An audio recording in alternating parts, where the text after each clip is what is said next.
రాష్ట్రంలో బీసీలకు 42% రిజర్వేషన్లే లక్ష్యంగా ఢిల్లీ వెళ్లారు కాంగ్రెస్ నేతలు.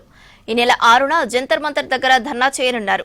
కవితకు బీసీలపై ప్రేమ ఉంటే కేసీఆర్ తో కలిసి ఢిల్లీలో నిరసన చేపట్టాలని డిమాండ్ చేశారు. కాళేశ్వరంలో డిజైన్ ఇంజనీర్ మేస్త్రి అన్నీ తానై KCR వ్యవహరించినట్లు report చెబుతుందన్నారు. జనహిత Padayatra first phase success అయిందన్నారు హస్తం లీడర్లు.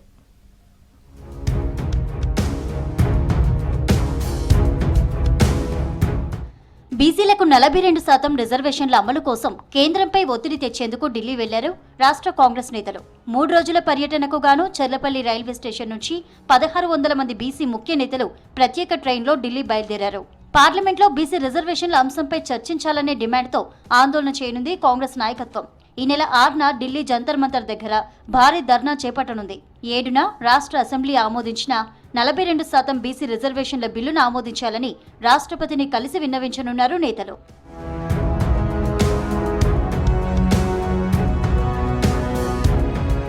కాళేశ్వరంపై మొదటి నుంచి కాంగ్రెస్ చెప్పిందే జరుగుతుందన్నారు పీసీసీ చీఫ్ మహేష్ కుమార్ గౌడ్. కాళేశ్వరంలో డిజైన్ ఇంజనీర్ మేస్త్రి అన్నీ తానే కేసీఆర్ వ్యవహరించినట్లు రిపోర్ట్లో ఉన్నట్లు చెప్పారు. కాంగ్రెస్ చేపట్టిన Janahita Padayatra first phase success అయిందన్నారు.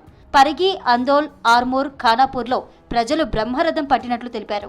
సంక్షేమ పథకాలు క్షేత్రస్థాయిలో ఏ మేరకు అందుతున్నాయో ప్రజలను అడిగి తెలుసుకున్నామన్నారు పీసీసీ చీఫ్.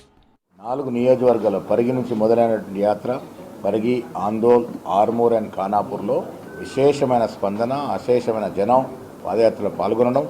ముఖ్యంగా మహిళలు ఎదురొచ్చి ఇందిరమ్మ ఇల్లు వస్తూ ఉన్నాయి. అన్నిటికీ మించి మాకు రేషన్ కార్డులు ఎప్పటి నుంచి అప్లై చేసుకుంటే రాని వాళ్ళు వస్తూ ఉన్నాయి. చాలా మంచి పాలన నడుస్తోంది మీకు అనే మాట చెప్తా ఉన్నారు. జనహిత పాదయాత్ర ఉద్దేశం కూడా అదే. ప్రభుత్వంలో ఉండి కూడా ప్రజల చెంతకు పోవాలి, ప్రజలు ఏమనుకుంటున్నారో వినాలి. బీసీలపై ఎమ్మెల్సీ కవితకు చిత్తశుద్ధి ఉంటే కేసీఆర్ తో కలిసి ఢిల్లీలో దీక్ష చేయాలన్నారు ప్రభుత్వ విప్ ఆది శ్రీనివాస్. తన ఉనికిని చాటుకోవడానికే కవిత ప్రయత్నాలు చేస్తున్నారని విమర్శించారు. అసలు ఏ హోదాలో ఎందుకు దీక్ష చేస్తున్నారని ప్రశ్నించారు ఆది శ్రీనివాస్. బీసీ రిజర్వేషన్ల సాధన కోసం కాంగ్రెస్ ఢిల్లీ వెళ్తుంటే ఇక్కడ కుట్రలేంటన్నారు. కల్వకుంట్ల కవిత గారు, మీరు ఎందుకోసం దీక్ష చేస్తున్నారు? మీరు ఏ హోదాతో ఈ దీక్ష చేస్తున్నారు? ఈ దీక్షకు మీ పార్టీ భారతీయ రాష్ట్ర సమితి అనుమతి ఉందా? హైదరాబాద్ లో దీక్ష చేయడం వల్ల ఎవరికి లాభం? బీజేపీకా? సమాధానం చెప్పాల్సిన అవసరం ఉంది. ఢిల్లీలో దీక్ష చేయడానికి, ధర్నా చేయడానికి మీకెందుకు అంత భయం? బీసీ రిజర్వేషన్ల బిల్లులు పంపి 3 నెలలు అవుతున్నా రాష్ట్రపతి ఆమోదించలేదన్నారు కాంగ్రెస్ ఎంపీ మల్లు రవి. స్థానిక సంస్థల్లో బీసీలకు 42% రిజర్వేషన్లు అమలు చేయాలంటే రాష్ట్రపతి ఆమోదం తప్పనిసరని చెప్పారు. బీసీ రిజర్వేషన్ల కోసం కాంగ్రెస్ ఎంపీలు మంగళవారం లోక్సభలో వాయిదా తీర్మానం ఇస్తారన్నారు. ఈ లోకల్ బాడీలో 42% రిజర్వేషన్ పెట్టాలంటే ప్రెసిడెంట్ గారు మేము పంపించినటువంటి ఆర్డినెన్స్ ని, బిల్లుని క్లియర్ చేయాలి.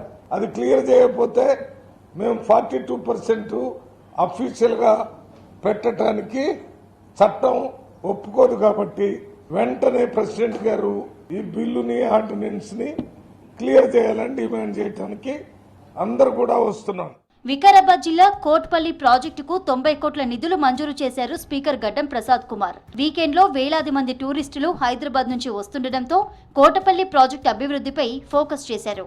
ప్రాజెక్టును త్వరలో అన్ని రకాలుగా సుందరీకరణ చేస్తామన్నారు స్పీకర్ గడ్డం ప్రసాద్ కుమార్.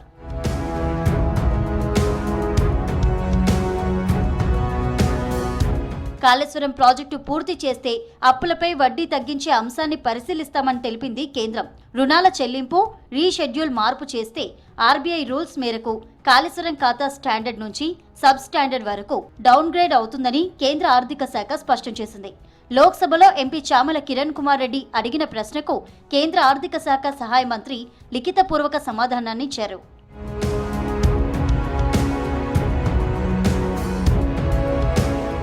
మునుగోడు నియోజకవర్గంలో ఎక్కడైనా చెరువులను కబ్జా చేస్తే ఊరుకునేది లేదని హెచ్చరించారు ఎమ్మెల్యే రాజగోపాల్ రెడ్డి. మునుగోడు మండలంలోని పెద్ద చెరువును పరిశీలించిన రాజగోపాల్ రెడ్డి విస్తీర్ణంపై ఆరా తీశారు.